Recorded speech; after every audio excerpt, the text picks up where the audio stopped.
Yeah, it was alright. You know, I thought I'd just give everybody a few rounds to show them what I'm all about. So yeah, good fun. What sort of shape are you in? Obviously stepped up a weight, has that helped? Sorry? What sort of shape are you in? Has the step up in weight helped you with your preparations? Yeah, definitely. You know, it's great not, being not just starving myself so much. So I think I retained the speed, but also extra poundage means extra punching power for me. So yeah, looking forward to it. It's a new challenge at 12 stone 7, but there's a challenge I'm looking forward to. Bernard Hopkins, he's had plenty to say in the media over the last couple of weeks, months about this fight, but I suppose, well, the way you've been talking today, this is about Joe Calzaghe, not about what Bernard Hopkins has got to say. Yeah, exactly. You know, talk is cheap. You know, dogs that bark don't normally bite. So at the end of the day, I don't really care all the mind games and the things that Hopkins is saying. At the end of the day, as far as I'm concerned, you know, if I go there and perform like I can perform, you know, I'm going to win, full stop. That's the way it is. And it's a new challenge going to the States, new challenge fighting at light heavyweight. Obviously Hopkins has been around a long time. He was champion, the middleweight champion for 10 years, so I've got utmost respect for the guy. But he's 43, his time has come. It's time for him to retire, and I'm the man to put him into retirement. You look at his list of previous fights, Joe, and you talk about Ronalds, Wright, Tarver, Taylor, De La Hoya. It's like a who's who of boxing. Where will Joe Calzaghe figure in that? Are you the man to really put? Well, you said you wanted to retire him, but does that intimidate you, the people he's been in with? Well, not at all. At the end of the day, I look at his record, and I believe my record is better when it comes to fighting at somebody your own weight. He was champion for 10 years. He defended his title 20 times. I was champion for over 10 years and defended my super middleweight championship 21 times. If you look at his opponents, the best opponents he beat have been welterweights. You know, De La Hoya is a great fighter, but a welterweight who stepped up to middleweight. Trinidad, also a small guy, a welterweight.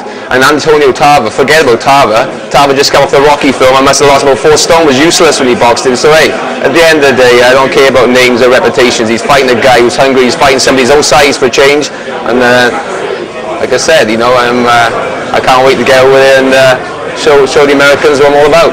Absolutely, Joe, we're all looking forward to it. In terms of your legacy, where does this fight stand in compared to maybe the Kessler fight, the Jeff Lacey fight, Richie Woodall, Robin Reed? How does this one figure in your terms? Well, at the end of the day, this is like the icing on the cake. You know, I set myself a goal for 2007, and that was to fight Mikkel Kessler, to unify the super middleweight division, and thank God I achieved that dream. So, you know, you have to look at this stage. I'm just turned 36.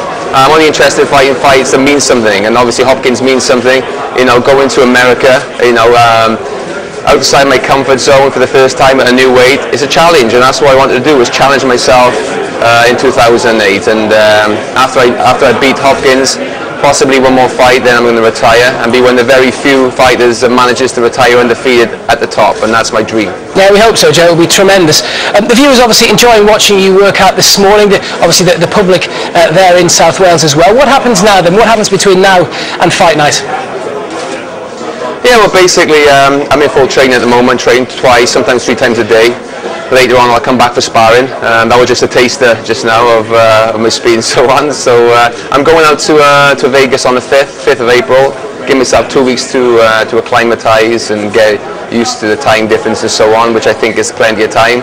And maybe great to get away from rainy cold Wales and get some sun on my back. So I'm quite looking forward to going out there, to be honest. That 2 weeks seems like a good length of time to spend there. Ricky Hatton was there a bit longer. Some may say he was in Vegas a little bit too long before that big fight with Mayweather. Yeah, possibly. At the end of the day, what I like to do is keep cool and calm. You know, I want to try and keep things as relaxed as possible when I'm out there. So I'm not going to stay in a hotel. I'm going to, you know, get myself a villa outside near a gym and keep things as if I would do at home. You know, go on my own private runs. You know, only do the press when I need to do it. You know, I don't really want to get involved with all this hustle and bustle of, you know, the press and everything else. So of course, because if you start doing the press all the time, you know, if you do the press all the time, you know what Hopkins is like. He'll be trying to get under your skin constantly. That's his style. Really. To be honest, people say he got under my skin. I think it's really funny for a 43-year-old man to come up with some of the things you said. It's quite hilarious, and He would probably intimidate somebody who's 21 who just started boxing, but at the end of the day, you know, you have to remember I'm 36 and I've been boxing since I've been 9-year-old, so at the end of the day, I know who's going to do the talking in the ring. I said to him already, I said, you can be the bad guy leading up to the 19th, but believe me, when you get in that ring on the 19th, I'm going to be the bad guy. Absolutely. He has said some very silly things, but in terms of the contest, Joe, if you win this one, what happens next? I know you said you want the big fights. Do you see yourself stepping back down to super middleweight again, defending your titles, or are you finished with super middleweight now? I'll possibly finish, you know, after waiting to see, weigh up my options. I'm still a super middleweight champion in the world. You know, I think realistically the only fight I'd be interested in coming all the way back down to super middleweight for would be somebody like Kelly Pavlik. And you know, Kelly Pavlik is an excellent fighter and beat Jermaine Taylor again. So realistically, that is the only big fight for me. You know, I beat the top dog in the division in Mikkel Kessler convincingly. So at the end of the day, you know, pastures new. After I saw that Bernard Hopkins, you got Roy Jones. You know, you got the winner Clinton Woods Tarver. Or like I said, Pavlik, you know, they're the only fighters realistically I'd probably be interested in fighting now. Joe, belatedly, very many happy returns on your birthday, and wish you the very best of luck. Wish you all the best. Really hope you go and do a number on Bernard Hopkins over in Las Vegas. Thanks a lot. Nice speaking to you. Thanks. Thanks, Joe.